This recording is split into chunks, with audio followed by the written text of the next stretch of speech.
Amigas, amigos, conciudadanos todos, bienvenidos al Fin de Político número 77, según nuestro asesor de producción, el señor Joaquín Lombardi, que es muy bueno con los números, las estadísticas y todo lo relacionado.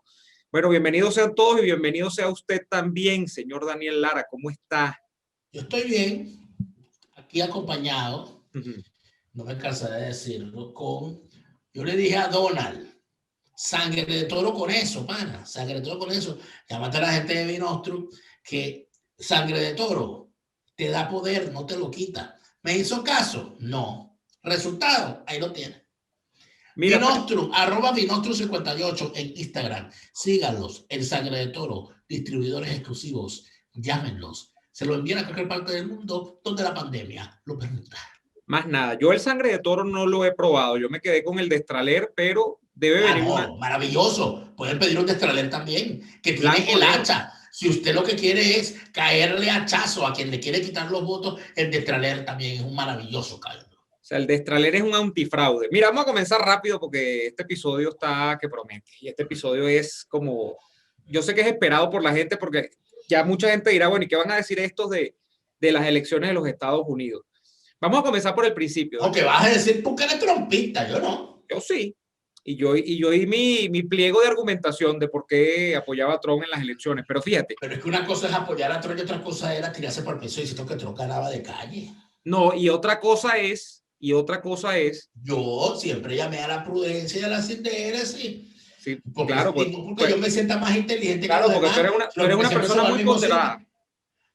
Para algunas cosas sí, no, para mentarle a la madre que me da la gana, no, pero para hacer, yo soy muy, porque yo digo, pero es que ven acá, hay elementos, a mí me enseñaron cuando yo entré a la Facultad de Ciencias Económicas y Sociales que las ciencias sociales no son exactas y que los fenómenos sociales no se pueden predecir con una variable o con tres variables, que se puede acercar, uno puede acercarse un poco a ello, pero no puede predecir con exactitud. Y yo eso he tratado de mantenerlo a lo largo de mi vida. En algunos momentos me he equivocado apartándome de esa máxima y bueno, y he rodado, pero en otros momentos, cada vez que veo las cosas que ocurren, digo, hay que hacerlo de esa manera, porque no hay ninguna fórmula de tú determinar a ciencia cierta lo que va a pasar en una sociedad. No, está bien, perfecto, de acuerdo. Pero, No se moleste, doctor. no, sí, fíjate tú, ¿cómo están las cosas cuando estamos grabando este episodio en la tarde del viernes? Bueno, tal parece que la narrativa oficial va de que en los estados de Wisconsin, que fue el primero que pegó la voltereta según los resultados oficiales, el estado de Michigan, el estado de Pensilvania incluso, y el estado bueno, y los dos de abajo, del sureste, Alabama no, Georgia y North Carolina, habrían volteado la tendencia de favorecer a Trump de darle la delantera a Biden en esos estados. De manera que entonces Trump habría perdido casi que todos los estados, si no todos los que estaban supuestamente en disputa al final del cuento, ¿no? Si eso es así, independientemente de cómo quede la elección, ya Donald Trump ha dicho que va a impugnar en cada uno de los sistemas de justicia locales de cada una de esas entidades federales en la elección. Creo que son 4, 5, máximo 6 estados que va a llevar Trump a las cortes. De hecho, se prepara todo el equipo legal y eso es lo que va a pasar. ¿Qué va a pasar allí, Daniel? O los tribunales de algunos estados le dan la razón a Donald Trump. Yo te confieso que yo veo que en general es poco probable que él pueda ganar eso en tribunales, no lo sé, pero creo que es poco probable, no me vayan a caer encima. Y ya podría explicarles por qué creo que pasó lo que pasó. O sea, por qué Biden revierte la tendencia al final de cuentas y por qué salen esos números tan extraños, porque sí, son extraños al final del día. O Trump termina ganando esto en tribunales, bueno, y echa abajo no solamente a la prensa, sino a todo el sistema político norteamericano. Allí se vienen abajo desde el sistema electoral, los medios de comunicación, las encuestadoras, los partidos políticos, porque hay que decir que en la última hora el Partido Republicano en pleno tampoco es que ha salido a hacerle comparsa a Trump y las declaraciones que él ha hecho, por ejemplo, desde la Casa Blanca, hablando abiertamente de fraude. Entonces, sería una revolución, literalmente, lo que causaría Trump ganando esto en tribunales o en algunos tribunales. Recuerden que no estamos hablando solamente de un caso único general, sino que estamos hablando de varios casos en varios estados que van a cortes locales en cada uno de los estados. Fíjate qué creo que fue lo que pasó, Daniel. ¿Y por qué creo que Trump no va a poder lograr argumentar lo que él dice que está ocurriendo? Yo creo que lo que ocurrió fue muy fácil de ver. Lo que ocurrió fue que al final de cuentas apareció el fulano voto adelantado, que tiene dos modalidades. La de la boleta en ausencia, que la pedía físicamente y la retornaba físicamente en el centro de votación, y peor aún, la del voto por correo. Y eso, que era una modalidad con la que los demócratas se afanaron en todo el tramo final de la campaña, en llamar a la gente a que participara así, terminó revirtiendo las tendencias en esos estados. Eso es lo que explicaría desde el punto de vista racional estos números tan extraños donde Biden entonces se iban computando, por ejemplo, 10,000 votos y de los 10,000, 9,000 le iban a Biden directamente. Bueno, porque los demócratas fueron los que llamaron a ejercer esa modalidad que se contó más tarde en el conteo total del día de la elección, y por eso es que las tendencias se revierten al final del conteo, porque ese voto se cuenta después. Hay toda una disputa de si esos votos llegaron antes o después del cierre de la elección per se. Y allí hay un punto clave, porque yo estoy de acuerdo en eso, de que no es que aquí ahora todo el mundo va a votar por correo y votaron por correo tarde y entonces van a empezar a contar boletas y van a durar 15 días contando boletas. Entonces, bueno, cuando venga a ver, hasta aparecen otros candidatos en esas boletas y todo lo demás. Ahí hay un punto, ¿cierto?, en el tema de Donald Trump, pero de lo que se está hablando es de fraude. Si a ver vamos, ese es un voto que es perfectamente válido, que es un voto que está legalmente aceptado en los Estados Unidos.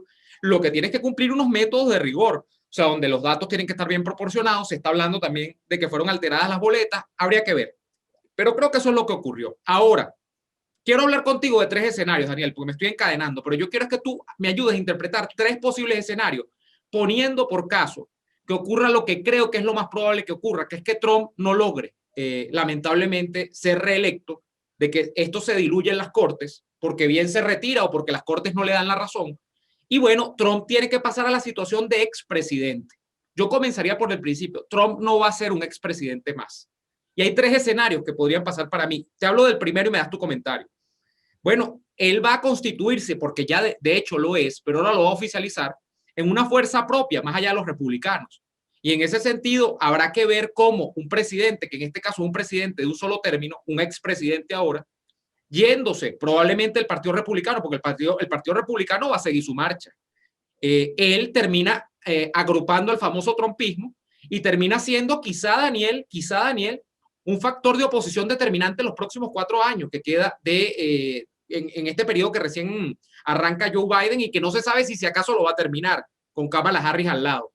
Creo que eso podría pasar, que Trump, independientemente de la dirección que tome el Partido Republicano, él se convierta en un hegemón de la oposición y que esa oposición no sea una oposición precisamente leal, sino que sea una oposición a lo Trump, pues una oposición ruda, que exacerbe de alguna manera conflictos que ya estaban allí. Y en ese sentido, esto sería una revolución también, porque en Estados Unidos todo se dirime básicamente entre el Partido Demócrata y Republicano. Una tercera fuerza nunca ha tenido de alguna manera auge en el sistema político de los Estados Unidos, ni siquiera cuando trató de ser candidatura, como el caso de Ross Perot. Tú ves a Trump lanzándose un azar de tercera fuerza independiente, solo, en un escenario donde él es el presidente y metido todo en la política. Todo va a depender de las resultas de esto que está manejando él ahorita. Porque en realidad lo que yo entendí de la intervención que hizo Donald Trump, por cierto, truncada por esa mafia en la que se ha convertido, y en los medios de comunicación de los Estados Unidos, las grandes cadenas que impidieron que escucharan completas las palabras de Donald Trump, porque ellos consideraban que estaba diciendo algo que a ellos no les gustaba y lo sacaron del aire. Pero si yo le entendí bien lo que dijo, el señor estaba hablando de votos legales y de votos ilegales. Y entonces allí ya la discusión es distinta, porque ya la discusión está en la interpretación de las leyes y la aplicación de esa interpretación a unos hechos. Por esa razón es que vuelvo a poner el ojo sobre lo que están haciendo los partidarios de Donald Trump en redes sociales y en medios de comunicación, etcétera, señalando hechos fraudulentos. Y Donald Trump no está hablando de hechos fraudulentos. El grueso de su reclamo no está que si una papeleta, que si la máquina le dio más votos, es lo que nosotros entendemos como fraude. Él está hablando de una interpretación legal que debe ser dirimida en un tribunal y que de una vez anticipo va a ser determinante para las elecciones del futuro, porque lo que se está discutiendo es el concepto del voto anticipado y del voto por correo. Porque lo que se plantea es que el voto anticipado es para que las personas que no quieran el día de las elecciones acudir a los centros electorales o que por alguna razón se encuentran fuera del territorio y quieren ejercer su voto porque están de servicio al país, porque están en la embajada, porque son militares, etcétera, puedan hacerlo a través del correo. Voto anticipado. Si el voto es anticipado, entiendo yo, el día de las elecciones ya todos esos votos deberían estar en manos de las salas de totalización. Es decir, todo el que votó por correo debió haber llegado su voto, por ser voto anticipado, a más tardar a las 11:59 de la noche del día anterior a las elecciones. Porque desde mi punto de vista, llegando el mismo día de las elecciones, eso no es un voto anticipado. Eso es un voto enviado por correo el día de las elecciones, que ya sería otra cosa. En efecto, esa gran discusión, eso es lo que va a ir a tribunales.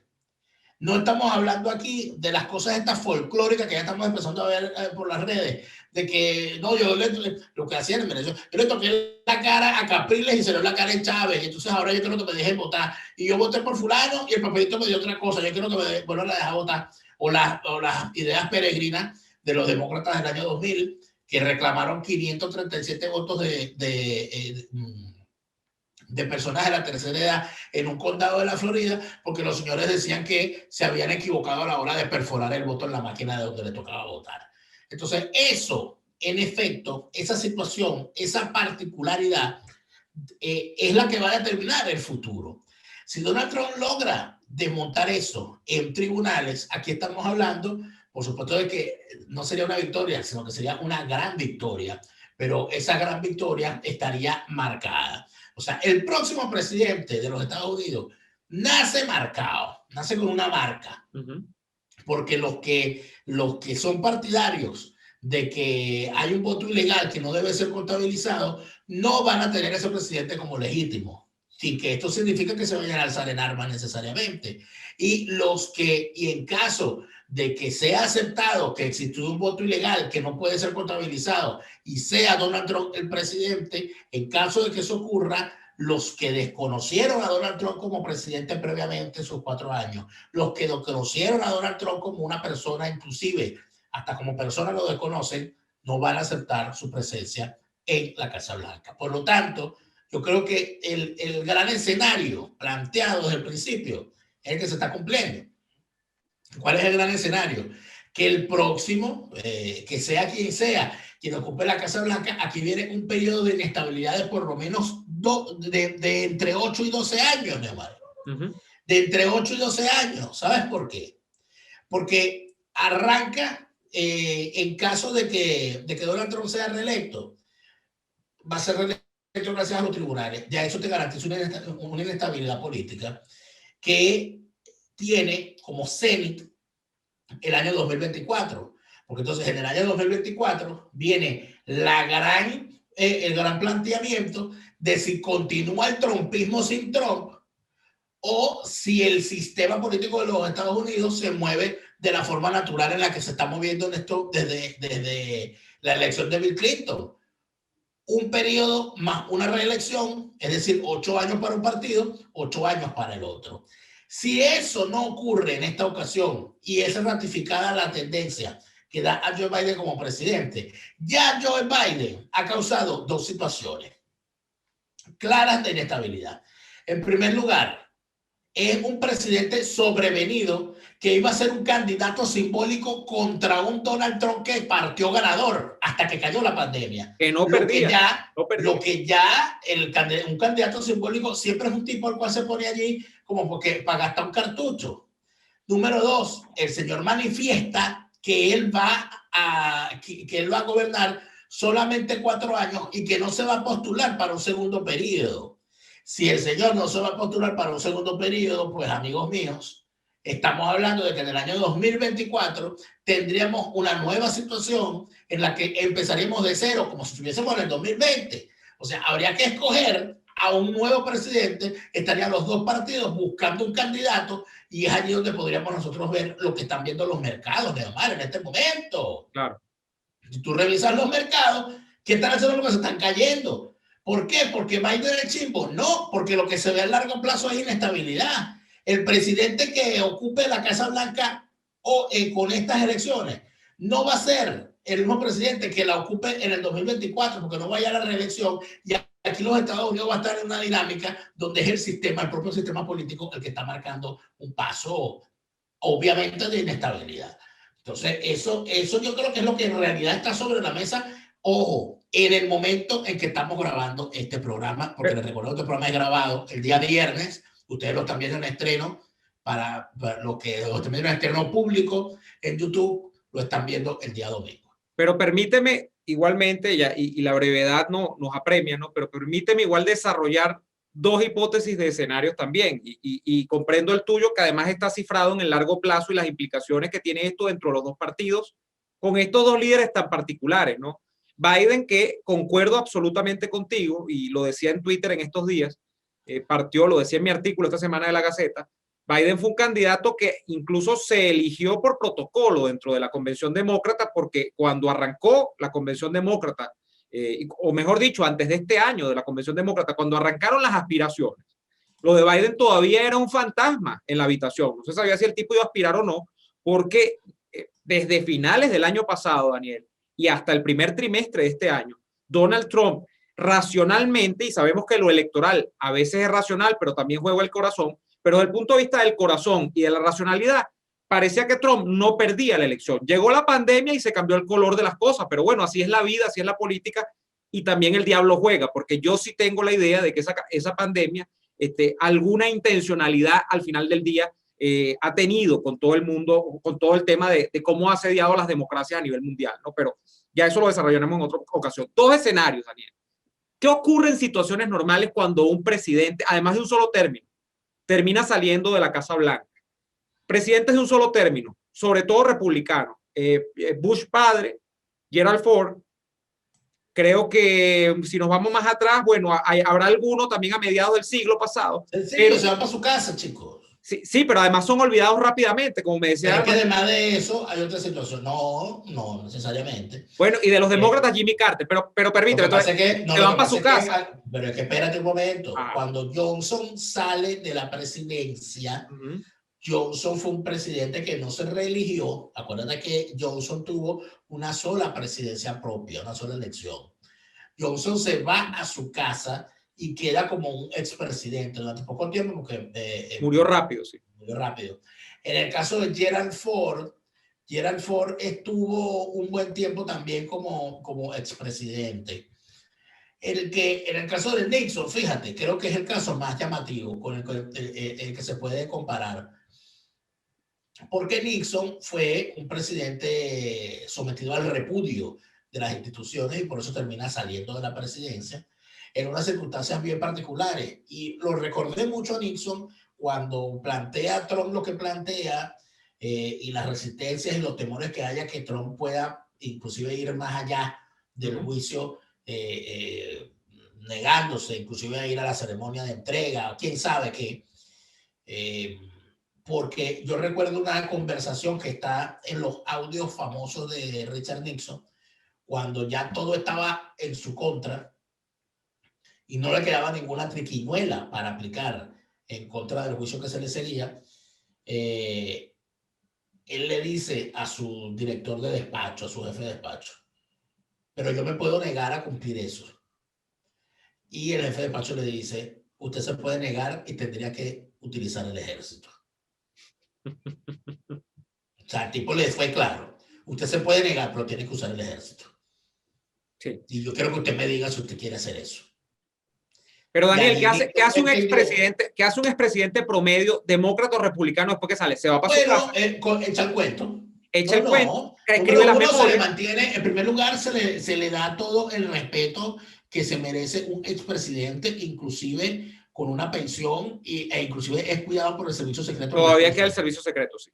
En segundo lugar, se le da la gran mayoría renuncian a la pensión, sobre todo, entiendo que en el caso de Clinton y en el caso de Obama, y en el caso de Bush hijo, renunciaron a la pensión porque al renunciar a la pensión pueden dedicarse a actividades privadas. Inauguran una biblioteca. Las actividades privadas que hacen normalmente es inaugurar una biblioteca, una fundación, sumarse a alguna institución o sumarse a alguna institución benéfica o política. De hecho, bueno, lo hizo Carter, se creó el Centro Carter para la promoción de la democracia en América Latina. Bush padre se quedó sobre todo atrás, porque acuérdate que Bush padre estaba muy cercano. Para empezar, Bush padre ya era un señor mayor al momento de que sale presidencia y venía de ser todo. O sea, Bush lo fue todo en los Estados Unidos y él sí se retiró. Él sí se retiró.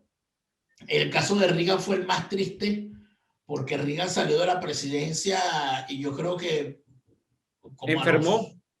Sí, se enfermó, creo que inmediatamente, y salió de la escena pública. ¿No sabes cuál fue el último acto de Ronald Reagan en público? Ronald Reagan estaba todavía en condiciones cuando murió Richard Nixon, y él fue al entierro de Richard Nixon, a las exequias, donde se encontraban todos los presidentes y expresidentes vivos. Estaba Bill Clinton, porque eso fue el periodo de Bill Clinton, estaba Bush padre, estaba Reagan, estaba Carter y estaba Ford, estaban los 5.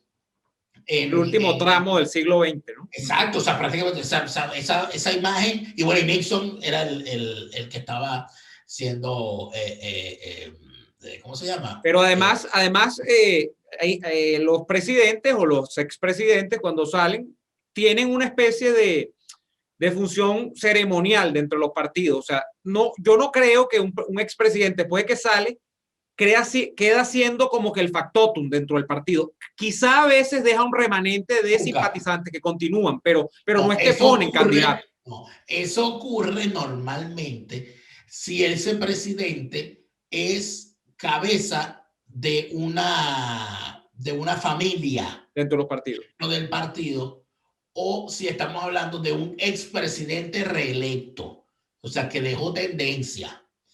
En el caso, yo creo que la familia más importante en los últimos tiempos del Partido Republicano es la familia Bush, evidentemente. Y en el caso del Partido Demócrata, la familia Clinton, ¿no? Porque crearon, a pesar de que la familia Clinton es una familia de nuevo cuño, o sea, crearon todo un entramado que llega inclusive a incluir a los Obama. En el caso de los Bush, es por supuesto mucho más amplia, porque incluye a 2 expresidentes y a un exgobernador que probablemente, bueno, no sabemos dónde anda, de repente salta por ahí. Entonces, esas particularidades te pueden más o menos definir. Mira, eso último escenario. El último escenario. Yo creo que Donald Trump se va a ir a recorrer el país en caso de que no le. Ese es el primero. Ese se va a ir va a estar 4 años en campaña en contra de Biden. Y preparando al candidato que corresponda para enfrentar y cuidado con los hijos.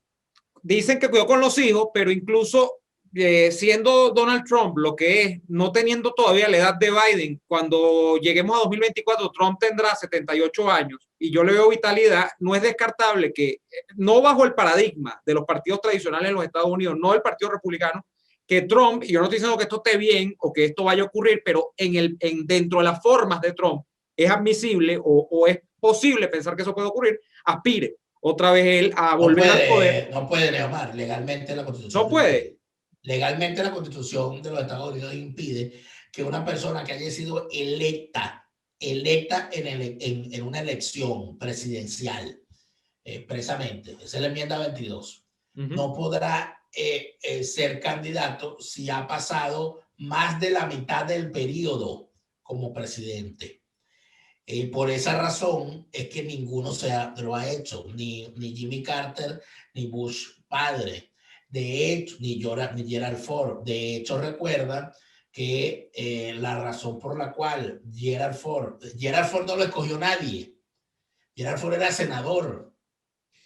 Gerald Ford llega a vicepresidente porque Agnew Spiro, creo que era el hombre, cae por el caso de Watergate y tiene que buscar a alguien en el Senado para que lo sustituya. Y así el tipo termina convirtiéndose inclusive en el candidato presidencial posterior, porque por forfeit, obviamente. Y le dieron una Pero pela. no, Le dieron no, una hay, pela no hay manera, no puede. Donald Trump, si no es presidente esta vez, no va a ser presidente nunca más. No sabía, no o yo pensaba que postular. podía ser candidato otra vez. No puede ser candidato. Mira, el último escenario es de Trump yéndose, Daniel. Queda tan apabullado en la opinión pública, queda incluso perseguido o señalado. Bueno, hay interpretaciones sobre si todos estos testimonios que está levantando Trump sobre fraude, o sea, por englobar el término, pueden llevarlo a la cárcel. Entonces, bueno, Trump se desilusiona de todo, se dedica a lo que hacía antes de ser presidente, que eran sus negocios privados, pero se va de los Estados Unidos. Eso también es posible. De hecho, creo que él lo ha asomado, o sea, que se va de los Estados Unidos. Lo dijo hace mucho tiempo, pero nada es descartable. Bueno, se nos acabó el tiempo. Yo creo que ya cuando estamos llegando al final, todavía queda mucha agua por correr. De todas maneras, gracias a todos por habernos acompañado. Recuerden suscribirse al canal, denle like al video si les gustó, compártanlo en sus redes sociales. No olviden seguir a la gente de Vinostrum, @Vinostrum58 en Instagram. Y nosotros estamos en Patreon. Con su apoyo nos ayudan a seguir. Patreon.com/Nevadolfo, Patreon.com/DLaraF. Se va al fin de. Nos vemos en mi canal, en La Ñapa. Aquí abajo les queda el enlace. Hasta La Ñapa y hasta la próxima.